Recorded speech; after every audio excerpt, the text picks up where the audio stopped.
Hello, it's John.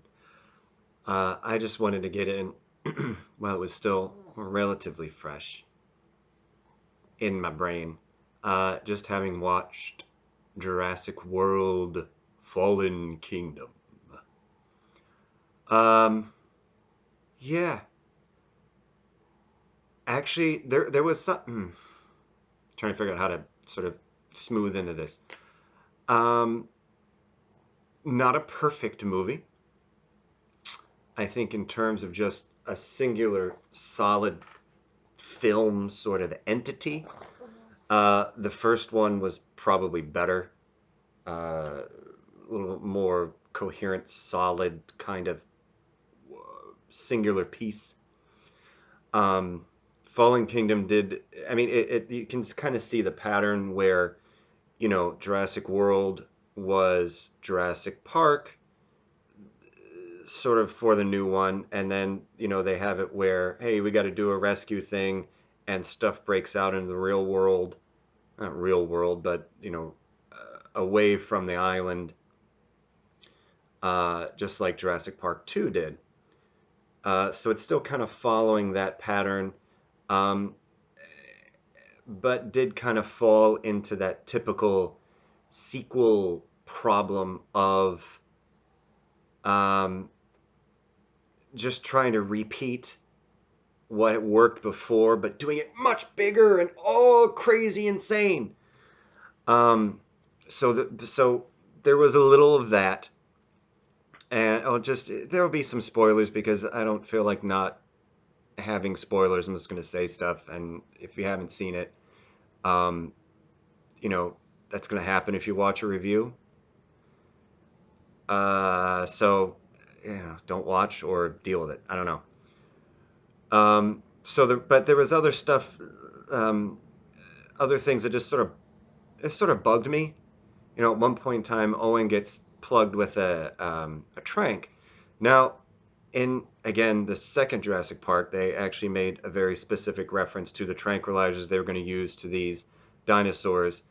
And Malcolm's like, "Well, what if I accidentally shoot myself in the foot?" And the guy's like, "Don't do that. You'll be dead before you register you've been shot." So at one point in time, they hit Owen with these tranks, which is 20 years later. You can only assume these things are more effective, and they have all these other practices and trainings on having to deal with these dinosaurs for all this time. So not only does he get shot and it doesn't kill him, and he's able to kind of a thing for a few seconds, he's able to wake up within a short amount of time, and then is able to, I mean, it was kind of funny the way that he kind of acted it out, but he was fairly functional pretty damn quickly. You're hitting these dinosaurs with these things, and they're out for like this entire boat voyage, basically, or most of it. And this guy is up and running about pretty quickly. So that was just kind of bothersome. And this one character, Franklin, who's the kind of computer nerdy guy. Um, I'm getting a lot of glare off my glasses.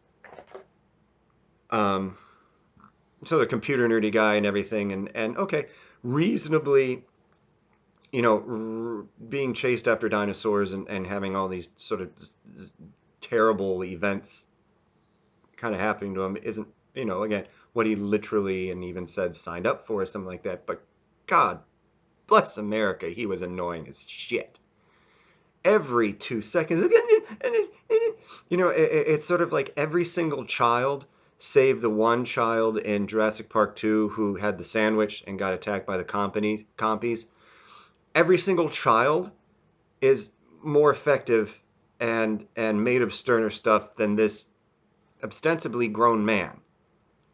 I guess he had functions, and there was one thing that he did that was kind of like, all right, well, I guess he sort of stepped up, but it basically just enabled the sort of paleo vet Dr. Zia, who was fucking amazing throughout the whole thing, just pretty much just um, allowed her to then be more badass later, and like instantly after that.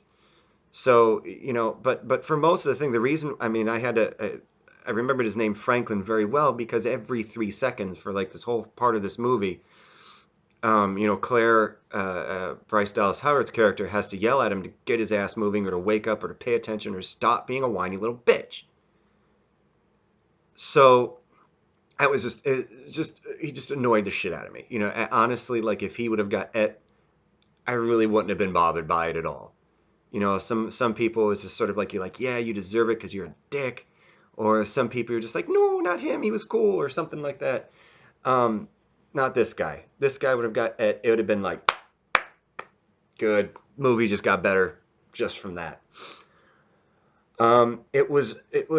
It seemed a lot longer than it really was. It was a couple hours. Seemed like I was binging a television show. It really kind of felt more like it was an episodic miniseries than it was one coherent movie. This is why I was trying to encapsulate when we're talking about the first Jurassic World movie as being a sort of more solid, singular piece, because it really did just seem episodic. You see the trailers and the whole thing about the um, the island and all this stuff happening on the island and big thing, volcanoes and dogs and cats living together, mass hysteria, island. That was like 10 minutes or seemed like it was. I don't know. I had phone off, wasn't counting. I don't know. I was trying to figure it out. Um, but I mean, it was just sort of like, oh, we got to get the setup and we're on the island. And you kind of get the feeling this, especially since it's already panning out to be, it's just Jurassic World 2 kind of bigger. Um, but then they're off the island and on this boat and at this house and all this other stuff, and then became this whole big thing with these auction and everything like that. The company is trying to auction the animals for whatever reason. So some people might do their own cloning thing with them. Some of them are just going to use them as weapons, or it's like, hey, I got this big badass dinosaur collector sort of thing, like those rich assholes who do shit like that. And so it just seemed like this weird episodic thing. And then there's the person who supposedly helped Hammond create this whole thing to begin with, and the Chachi bitch who's running shit for him, and you knew he was just going to end up being a bad guy. Um, I mean, they try to make it a little less black and white, like this guy's just a bad guy and just out for money. I mean, he kind of did make a point that it was like this is a natural progression of what Hammond kind of started. They let this genie out of the bottle. This is shit that's going to happen. And he even tells Claire, is like, you greenlit the Indominus Rex. You don't get to say that what I'm doing is any different than what you're doing, because it's really not. You played God for money. You were one of the people that kind of started this. I'm trying to continue stuff. It's shitty. It's almost, I mean, it's not quite the I'm only following orders sort of level of you're an asshole piece of shit. But I mean, it's kind of up there too. I mean, it's the management version of that almost, where it's just like, well, you did stuff too, so that justifies what I'm doing. But you could understand people actually being that just evil with it. I need some chamomile. Chamomile. Hey, um, little graveyard girl homage there. Hi. And so there was that. So yeah, it kind of dragged out. I mean, it was action packed and a lot of stuff going on and intensity and all these other things. And where is this going to go? But it did seem to drag. It did seem like, or I was like, well, I should be able to hit pause, go out and do something else. And now Netflix is just going to hold my place for me. At one point, I did really have to pee, but I held out. Um, so there some stuff, and there was a point there through a big chunk of the movie where I'm like, I kind of don't like it. like I kind of felt bad that I didn't really like it. I kind of just wanted to. It was like, all right, get it over with at this point in time. How are we going to do this? And part of that was it just kind of was the next thing happened and the next thing. And then the auction and these people and they let the thing out and then this. And then there's this poison gas because we got to do that. And it was just if it was a miniseries TV show, it would have made sense because it's like, okay, we got and then cliffhanger, next episode, keep going. But as one, 2 hour movie or whatever it was, it kind of was like, there were some good points made. Um, but this ties into one of the things that towards the end made it click for me and kind of completely changed my perspective on the whole movie. That being said, there were times where I flat out actually clap, and I usually don't clap at movies because the, none of the people in the movie are gonna fucking know you clap because it's filmed a year, 2 years ago or whatever. They're not gonna know. That being said, there were times I did clap. There was a couple of times, some timely um, intervention by sexy baby Tyrannosaurus Rex girl, who I actually sort of think, I mean, you have that whole thing with Blue and the Raptors and Owen and their kind of connection. I kind of think almost Claire kind of has this connection, like animal totem kind of connection with the T Rex. And I she almost immediately, as soon as you see her, she's been changed by her experiences in the first movie because there's all this stuff with Congress and they're just going to, the volcano's coming and everyone's like, what do we do? What do we do? What do we do? And, you see Dr. Ian Malcolm sit there and was like, you need to let him die. We weren't supposed to fuck with this shit to begin with. We weren't supposed to do all this other stuff. You know, this is sort of nature correcting itself. And then the one senator's like, you think God's coming? It's like, no, it's just nature corrects itself. It doesn't need the hand of anything doing that. Like we fucked it up. Stuff's coming to redo that. And Claire's whole thing as she's talking to watching this on TV is saying it was like they're just going to let him die and they're not going to do shit about it. So that kind of shows like, hey, that moment that she had with the brachiosaur and like it died, like that legit changed her for the better. So that was kind of good, and to kind of see her working with that instead of just going right back into something corporate or something like that was cool because it showed progress. And that's my thing with sequels. I always want to see is like, don't give me the same movie again and just do stuff bigger and crazier. Show me progress. This is why things like Godfather 2 are so good because it's not just Godfather 1 with bigger stuff and more shootouts or anything like that. It progresses the story. So there are some television shows or movies where the sequel might be very different and people are just like, this thing fucking sucks and this, that, and other thing. I'm usually like, I like it because they're doing something different. They're continuing a story instead of just doing the same shit again and again and again. Like the Mission Impossible 58, whatever the fuck that it is that they show the previews for. That's just, oh, it's the same movie. It's like, oh, well, we're gonna disavow you and shit gets fucked up, and then you're gonna show us how worthy you are to not be disavowed. In fact, I don't even know. I don't even fucking care.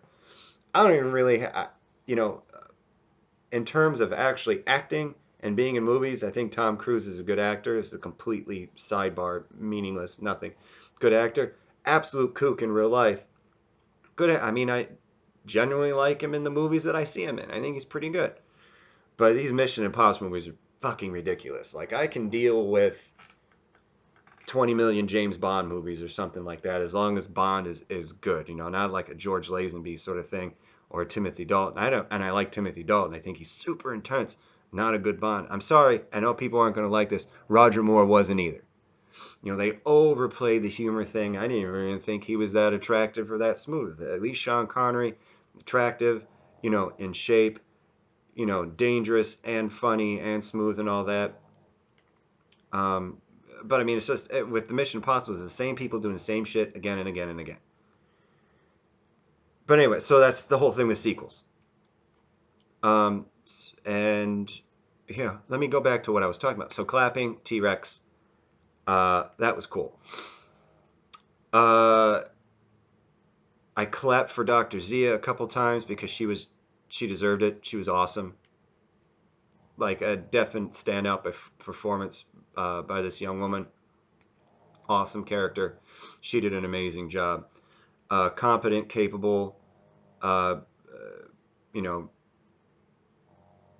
venom tongue or whatever it is you want to say with it. She was really cool. Um, so I know I clapped for her once. I clapped for Blue a couple times. Like, you're my girl, Blue.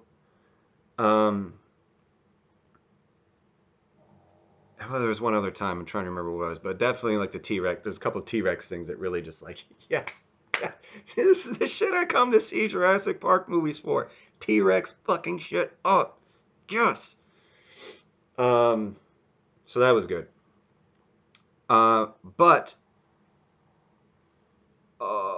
yeah, really teary about a lot of stuff too. You know, you see in the trailer where there's like the cliff and shit's jumping off the cliff, and they're in the water, and the biosphere thing in the water, and other things coming in there, and the ash and the smoke clouds and all this other stuff coming up, and like that was rough. Um, a couple of things before that was rough.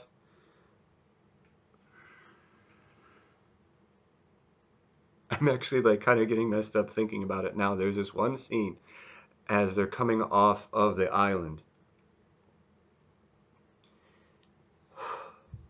Like I'm legit getting like messed up thinking about it. They're seeing this. They're coming off the island, and there's just like one brachiosaur on this dock when all the fucking lava and ash and shit is just coming, and you hear it crying, and you see it with that, and then it's enveloped, and then the lava behind it's like lighting it up, and it's like trying to rear up and do all this other like I was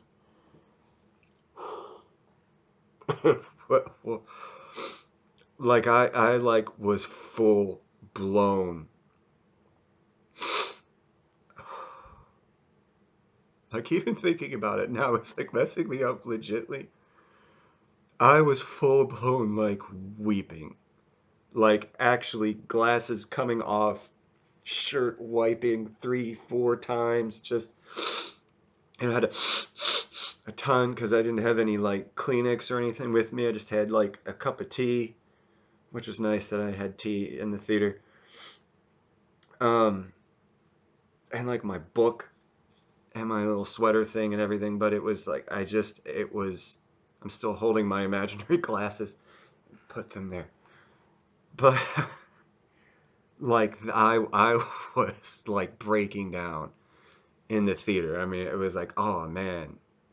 I mean, there was only like maybe 3 or 4 other people in the theater, and I did do my usual thing where I laughed at times I probably shouldn't laugh at that no one else did. I clapped at stuff. I don't know if other people did either. But I mean, I always get an aisle seat. I don't movie theaters, airplanes, whatever. I don't care. I don't if I cannot have at least one side free of people. That's okay. But I mean, I didn't have anyone around me at all and everything like that. But I know they had to have heard me and everything because I was not subtle. I couldn't be subtle with that. And then it was like, I mean, it was the old Impact 65 million years ago. You know, it was everything now 5 movies have tried to make you feel for these animals. And it was everything I usually do feel about animals to begin with. Just all in this one thing with this fucking computer generated dinosaur. Oh my god. You know, there was a period of time I was worried I had like a personality sort of like sociopath sort of thing, but I realized that I couldn't be because I had way too much empathy and compassion for animals. And I was like, oh well, I can't. Definitively, I can't be that. So there's other weird shit going on in my brain. Um, but oh man, like that, just oh. There's a couple other like little kind of weepy-ish moments later on too, but like that full blown, just no uh, just no worry. There's like no ego to it. There was no, any sort of mind that there could have been anyone else in the world around me at all. Like that shit made me weep. Flat out weep.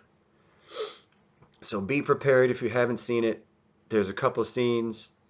I mean, if it doesn't at least make you go, like, I worry about you, because that fucked me up. Like I'm still feeling it now. Um, yeah, but another thing I thought was kind of interesting about it though is, they're on the, well, we've shown that these animals can be socialized in some way, follow orders or have some sort of behavioral imprint or something where they need some sort of socialization, especially when we're bringing in raptor stuff and everything like that. And they showed the difference between, you know, uh, because they had, the old footage of when Grady was with his pack when they were wee, and he did this whole thing. And I've played with Shin about this a couple of times, right, buddy? Pretend that I'm like, oh, I'm like hurt or something like that, and then they showed one of the other ones, and if he showed weakness, it attacked him. But he didn't do that. Blue didn't. Blue, even when it was younger, was showing compassion and empathy, and if he was showing that he was affected in some way, it was trying to bond with him, trying to comfort him, trying to sleep on his hand, um, that sort of thing. And I thought it was interesting because it was basically not making empathy and compassion and bonding, and that not just, okay, well, raptors are pack animals and that's just how they hunt, that's how we evolved to hunt. It was bringing it in terms of a complexity, a mental brain complexity. And they even said it was like, this is the second smartest kind of thing on the earth. So it's humans, and then this sort of this Blue, in terms of this strain of raptor, if she was going to be sort of a progenitor of some other raptor sort of thing. So it was these bonds, and these things were also, besides just an evolutionary thing. Well, I guess it would be evolutionary too, in terms of the way brains evolve and everything. But it was, these sort of things aren't just the purview of mammals. It's like when things become intelligent enough and they're showing consciousness now, this is part of kind of consciousness with it. I might have read a little too much into that, um, because I do think about consciousness and more than just. Well, it's beside the point that I don't consider consciousness being generated by the brain.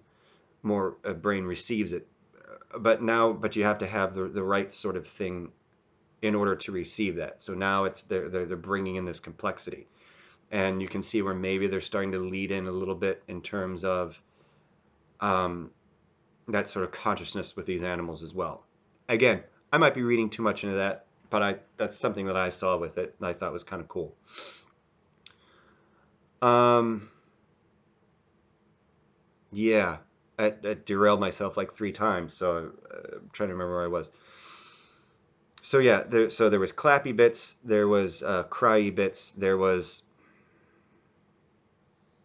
bits. Um, but there was one part, and again, this is going to be a major spoiler thing, so skip ahead a few seconds if you don't want to hear it. There's this little girl, because you have to have like a kid in this. So there's this little girl who's supposed to be this person who helped Hammond, supposed to be his granddaughter. And they lead and mention that he had a kid who was killed in a car crash, and it was this girl's mom, but she never knew her. And then they asked, it was like, oh, do I look like her? And he was like, oh, you look just like her, and all this other thing. So they kind of let it in, they kind of bled it in a little bit. And then the one guy who was sort of running the corporate sort of shit show of what was going on in the auction and everything, was telling them, basically was like, she's a clone. What did you think was going to happen? Like, this guy never had a kid, or here, there wasn't any other thing for that. This is a clone. He wanted her back. There wasn't a grandchild, but this is the clone of the daughter. And they were like, what do you think was going to happen? This guy had the opportunity. He was grieving, all this other stuff. Why do you think him and Hammond split off? And I'm just like, fuck you, man. Fucking human clonings now. They're doing all this shit with dinosaurs.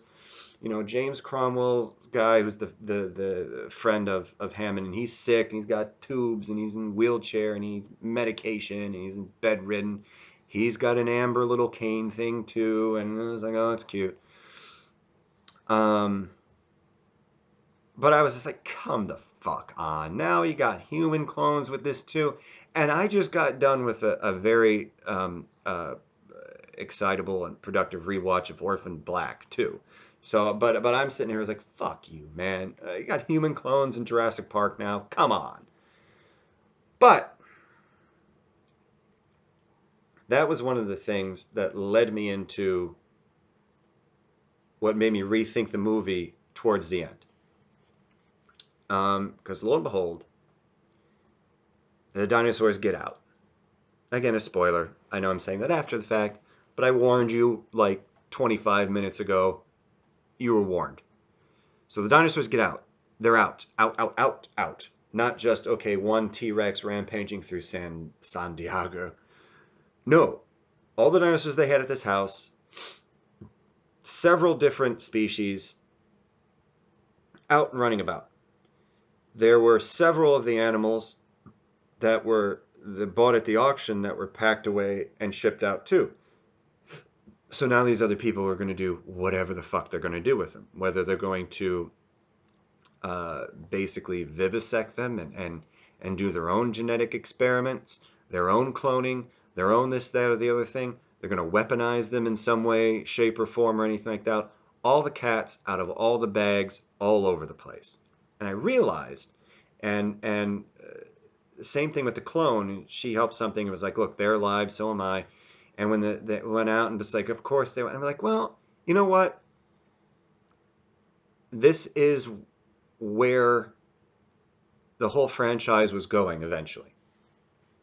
They had the 2 islands and all this other stuff, and they tried to put in the lysine contingency, and that didn't work because they were eating lysine stuff and all this other thing. So the sort of life finds a way.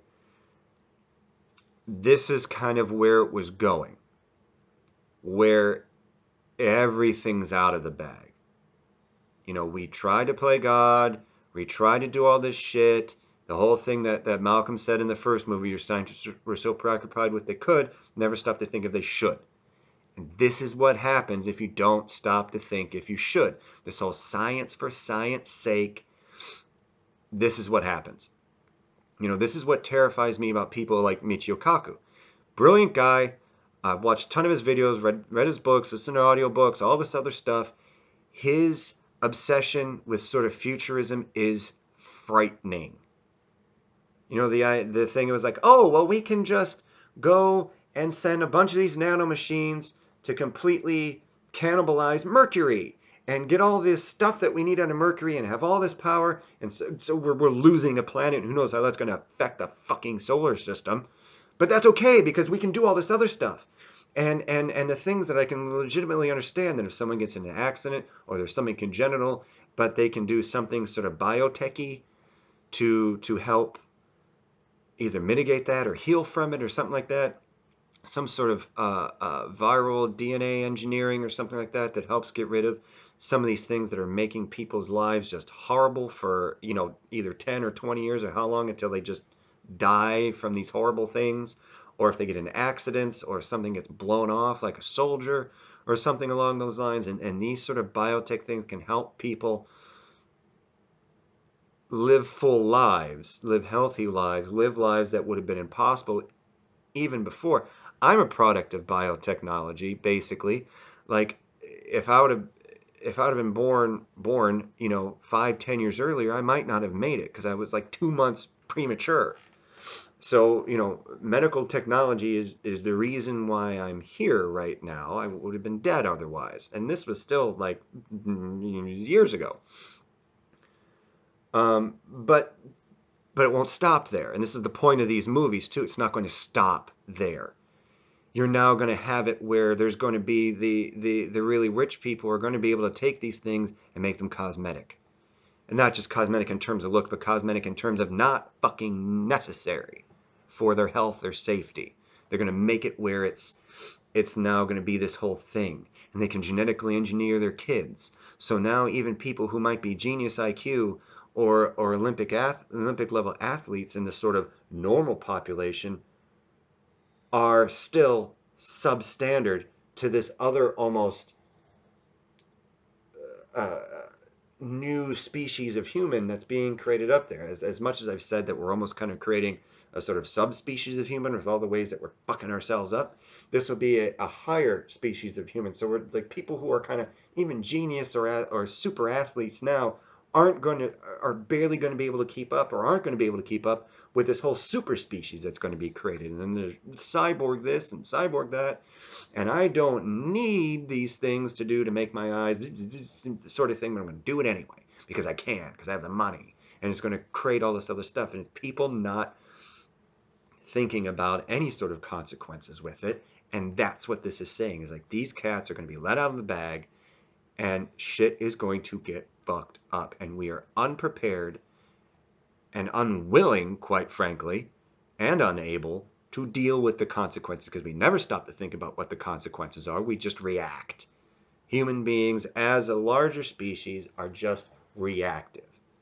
We're not going to think, hey, well, we should really prepare about this, and this person, that person, and these communities and agencies should, share information, coordinate. It's like, nope, it's your jurisdiction, my jurisdiction. Oh, fuck, 3,000 people just got killed because these planes went in the thing. It all could have been prevented.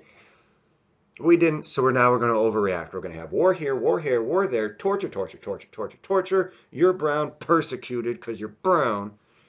Just give us excuse to do this now. All this other stuff because we just react.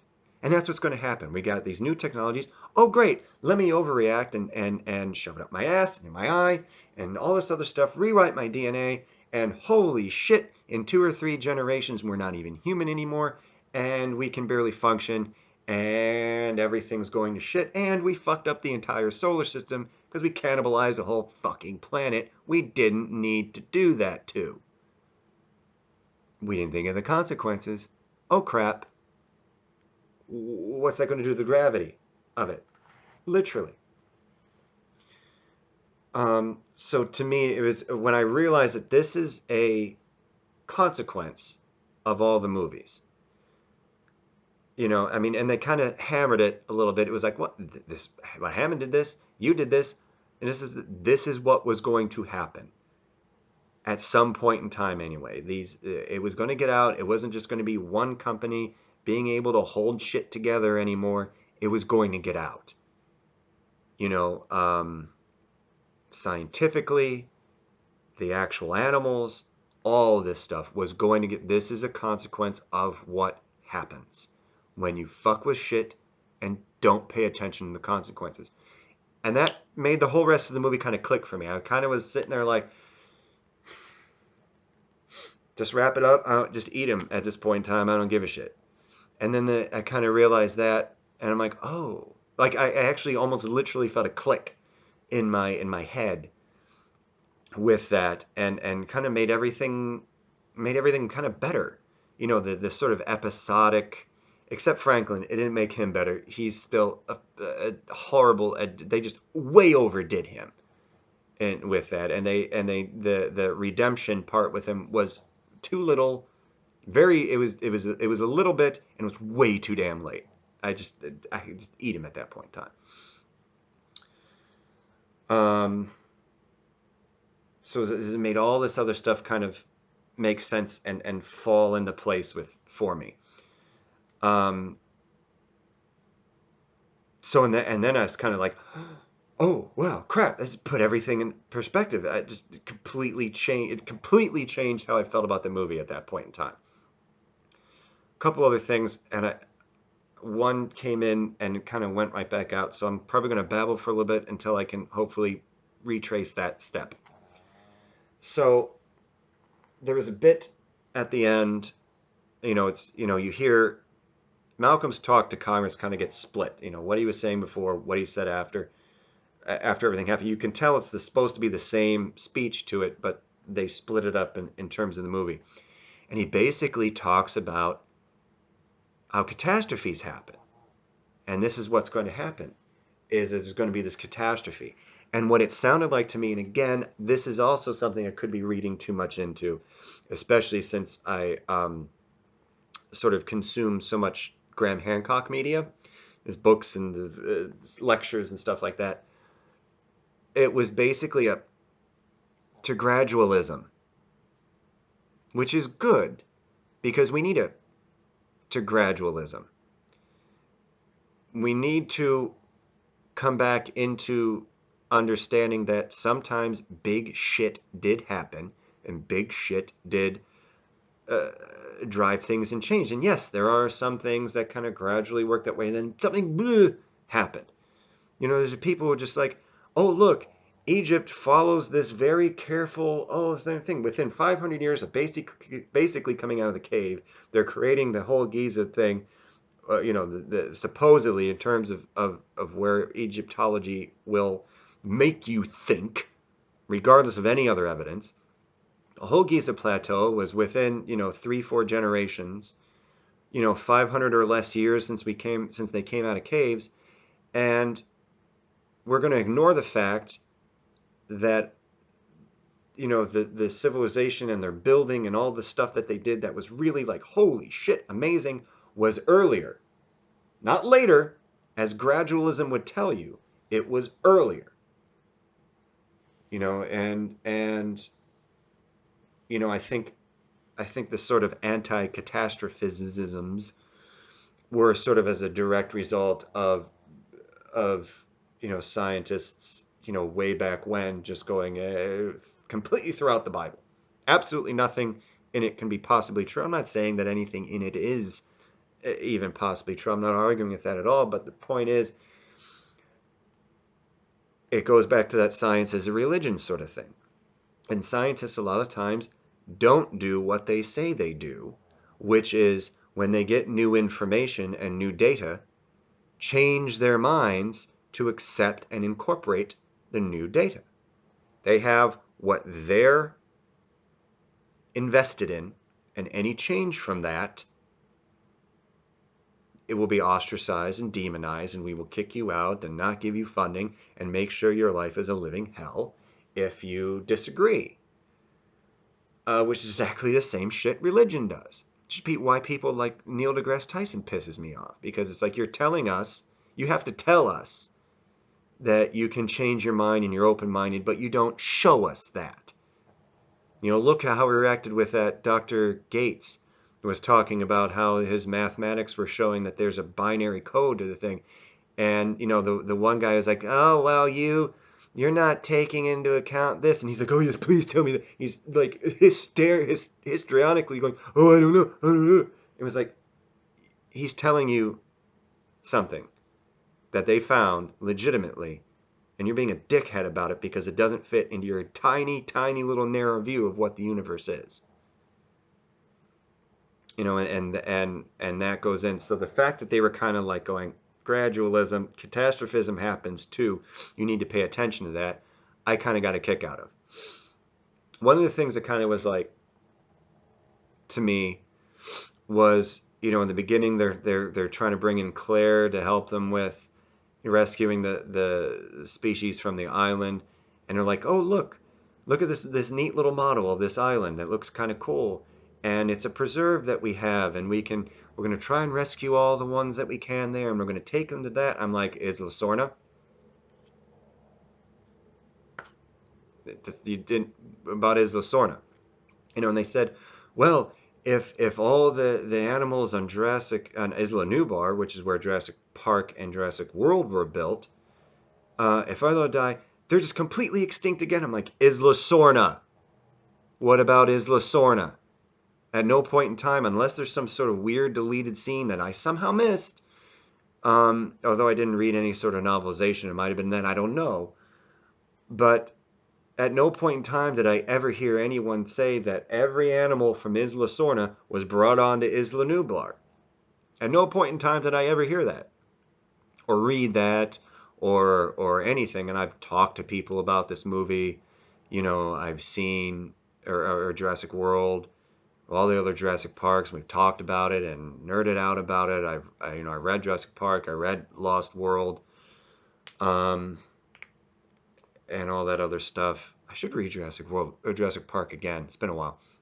Anyway, but at no point in time has anyone said shit about Isla Sorna in either of these Jurassic World movies. So I'm like, Isla Sorna. You're just gonna take the animals there? No, it's other island, didn't have any name for it. Well, if these ones died, then they're all gone. Isla fucking Sorna. What about that? It's almost sort of like they just were like, we're not even gonna deal with that. So I'm like, it's in canon, pretty majorly. 2 movies were there. Come on. So I don't know. That kind of bothered me with it. Um, just a moment.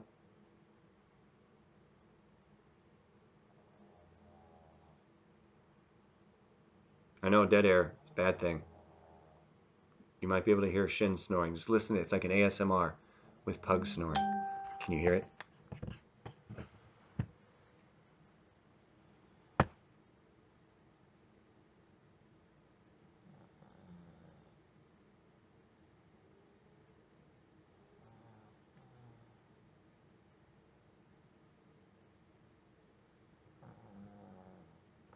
I'm trying very desperately to remember the thing that I forgot. That sort of just leapt out of my head.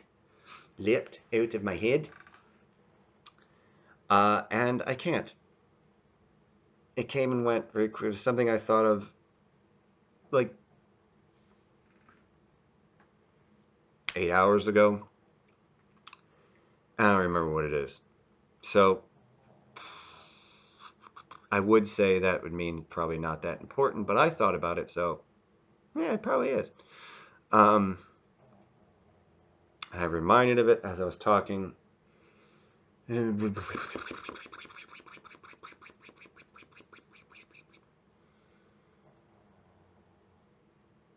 don't remember. If it pops into my head, I'll do like sorry, an addendum or annex video for this, going, "Hey, I remembered what that stupid thing that I forgot was." So yeah, a lot of spoilers. Who cares? Um, so yeah. So Jurassic World: Fallen Kingdom. I'm giving it a holy shit, that was awesome, kicked my ass, sort of thing. And but I really did struggle with it at first, um, until I sort of realized that yeah, these are natural consequences to basically the entire series, not just Jurassic World, but all the Jurassic Parks and Jurassic World, the whole franchise for the last, I don't know when Jurassic World came out as a book, like 30 years ago, 35 years ago, something like that. It was in the 80s. Wasn't it? You don't know. Um, I could probably get up and look at the book, but it's over there. So that made me sort of click with it. So some problems, some things kind of didn't make sense. Overall, really just talking about the whole consequences of that. So not a perfect movie. Pacing's a little off, and it's not just the advertising part of this, because Jurassic World came out, I was a little because the advertising for it sucked. Um,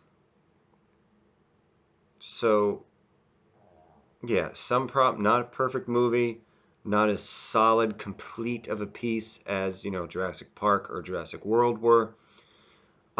Still followed on that, hey, we're going to kind of remake Jurassic Park 2 in a sort of bigger way, sort of thing. Uh, but I think